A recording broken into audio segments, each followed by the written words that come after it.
To America's Voice Live, I'm Steve Gruber. Today is Friday, June 21st. Let's get to the day's top stories. And thank you for being here, of course. Judge Juan Merchan is holding a hearing to determine whether or not Jack Smith can stay on the classified documents case as a prosecutor against former President Donald Trump. I have details and the updates for you coming up. Also, we made it to the end of the week, my friends, and as a little celebration, I'll be taking a look at the mailbag, see what you sent in this week, talking to you, the American people, right here on live TV. Stay tuned for that. And then later, the Heritage Foundation held a Title IX press conference yesterday morning in front of the Supreme Court, where officials from many different states turned out to call out Joe Biden's manipulation of Title IX.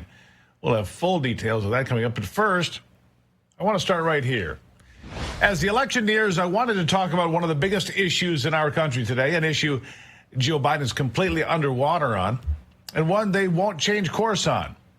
Of course, I'm referring to security at the Mexican border, of which there is absolutely none to speak of. The current administration is letting pretty much anyone in. All they're doing is checking if they have a criminal background in the United States, and even if you do, somehow people are getting back in, and it doesn't seem too hard. Not to mention all of the drugs pouring over the southern border, courtesy of the Mexican cartels and the CCP. I'm talking about fentanyl specifically. It's killing hundreds of thousands of Americans every year. You know that. Now the Biden administration and the Democrats and the leftist media, of course, don't really seem to care about any of that.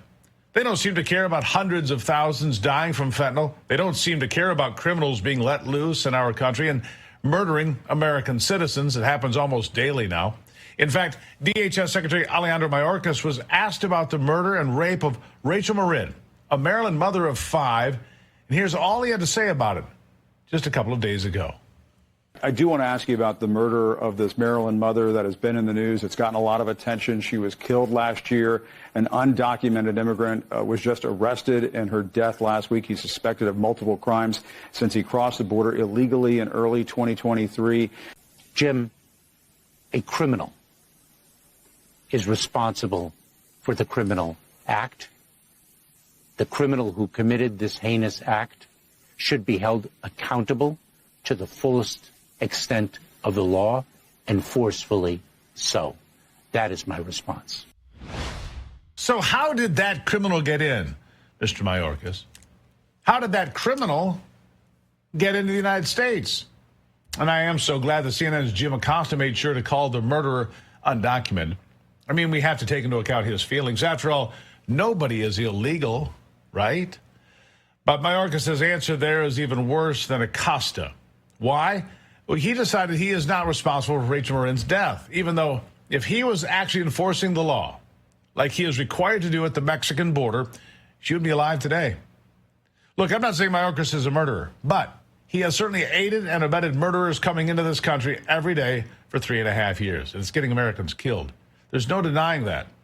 And it's worse because he will not take any responsibility for any of it. Is it any wonder why the border is the way it is?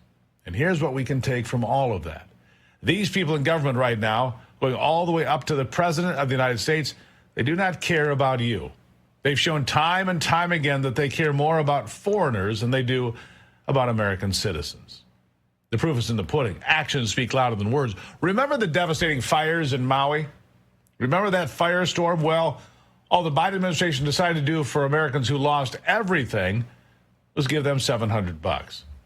Yet he keeps the Ukrainian money train rolling every day. Remember when he said this about Ukraine last year? Listen. And to deliver much needed humanitarian assistance as well as food, water, medicine, shelter, and other aid to Ukrainians displaced by Russia's war, and provide aid for those seeking refuge in other countries from Ukraine. It's also going to help schools and hospitals open. It's going to allow pensions and social support to be paid to the Ukrainian people so they have something in their pocket. Yeah. It is important to make sure that Americans pay for the pensions of Ukrainians. Remember, the tax dollars from those citizens in Maui who lost everything, lost their homes, that's going to pay Ukrainian pensions. What all the American government can do for them is give them, like I said, $700, which, due to the inflation created by Joe Biden's reckless printing, isn't worth much of anything anymore. What we're dealing with is a political class who thinks that we, you and I, should raid our country's treasury and resources and give it to everyone else around the world. They think it is unfair that America has had such a high standard of living for so long Well, so much of the rest of the world suffers, so they give away as much as they can and then import the rest of the world here to help raid what's left. It is absolute madness, but that's what they want. Simply put, as I said before, they do not care about you. They don't. Want more proof? How about Democrat Congresswoman Pramila Jayapal? Listen to this. But there's a lot of fear-mongering. There's a lot of fear-mongering, absolutely. And I think it's kind of remarkable that the polls I look at, the national polls, actually Americans still support immigrants. They support immigration. It's just that they would like to see a system that actually works and that can keep them safe and secure. And all of us want that. And, I've been working on this issue for 20 years since before I came to Congress, in the streets as an activist. Let me show you this is one of the reasons that people have these sort of thinking. Here's the three cable networks reporting of this. Was our banner said, soon Biden announces legal protections for undocumented spouses of U.S. citizens. CNN's banner said Biden announces new protections for some undocumented spouses. Here was Fox's banner. Migrant arrested for raping 13-year-old in New York City. Yes. And so I think that's part of the problem, right? Exactly. Is that you have a lot of fear-mongering. Exactly. Yeah, I guess that's funny. And fear-mongering. Laughing at the rape of a young girl in broad daylight in New York City. That's something to chuckle at. Can you get more evil than that, honestly? And here's a Biden campaign manager saying that giving illegal aliens amnesty is what matters most to their campaign. You have to hear it to believe it. They can remain together as a whole family here in this country as a result of this executive order. Those are the things that matter most. And those are the ways in which President Biden continues to fight for, communities across this country that, really deserve the opportunity that we know is so important in this election. So important that they get amnesty. Are you getting the full picture here yet? Are you starting to get it? Is it coming into full relief? Please share this, by the way, with your liberal friends. Because these politicians and these people in the media, they don't care about them either. They only care about them insofar as they can vote for the policies that are destroying this great nation. And trust me, those policies are destroying us. And after all of that, they're also trying to tell you that, well, actually, the illegal aliens are the ones that are helping you. You heard me right. The illegal aliens are helping you, not the other way around. It's you that is benefiting. Do you understand that? Listen. About the fact that undocumented immigrants and many of the immigrant population that currently resides in the United States, they pay billions every year into entitlement programs, Social Security, Medicare, not to mention every other program that they are not going to benefit one red cent from, but that the American community, the American public as a whole, American citizens, of course, will benefit tremendously from. Historically as well, you also have to consider, Joy, real quick, we have never had a wave of immigrants in this country in our history that hasn't added and grown the country and made the country prosper, despite the demonization that has been consistent from the right in a lot of times, every immigration wave that has happened. So sure, a few 100,000 Americans may die from fentanyl poisoning this year, or maybe some illegal aliens rape and murder a few mothers and daughters here and there. Oh, and maybe some ISIS terrorists get into the country and plan to blow things up. But on the whole, it's all in that positive because these illegal aliens are actually somehow paying income tax and Social Security. They are paying for your retirement, you ungrateful American. Just like the Biden administration is paying for Ukrainians' retirement, I guess. In fact, the murder of a 12-year-old girl in the Houston area was just announced. The suspects, two illegals from Venezuela. Here's the Houston Police Department on how that all came together. Listen to this. The suspects began their evening at a Northborough area restaurant together. They left that restaurant on foot, southbound. The suspects continued south and were first seen on a camera, and those are the images that we released to you, to all of you and to the public. Suspects seen meeting the victim and talking for a few minutes while they were on Kirkendall. Later, the suspects and the victim walked together to a convenience store, and those images were also released to you guys and the public.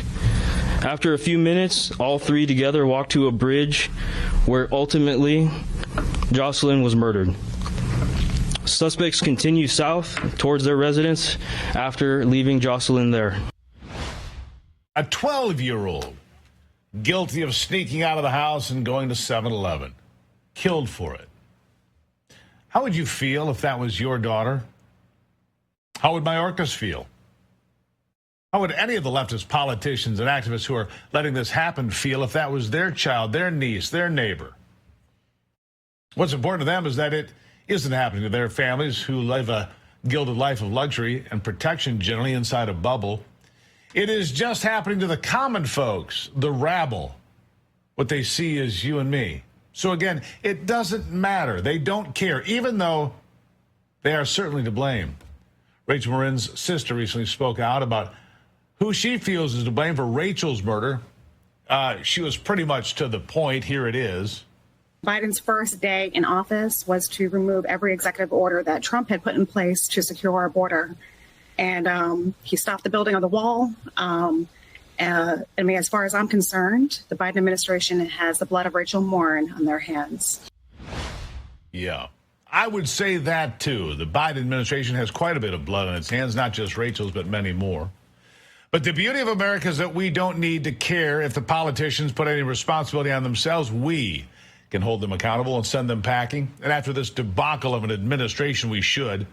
There should be nobody in America that is willing to vote for another term of all of this. Should not be, because honestly, I don't know what America would look like if this is the case for 4 more years, because they don't care about you.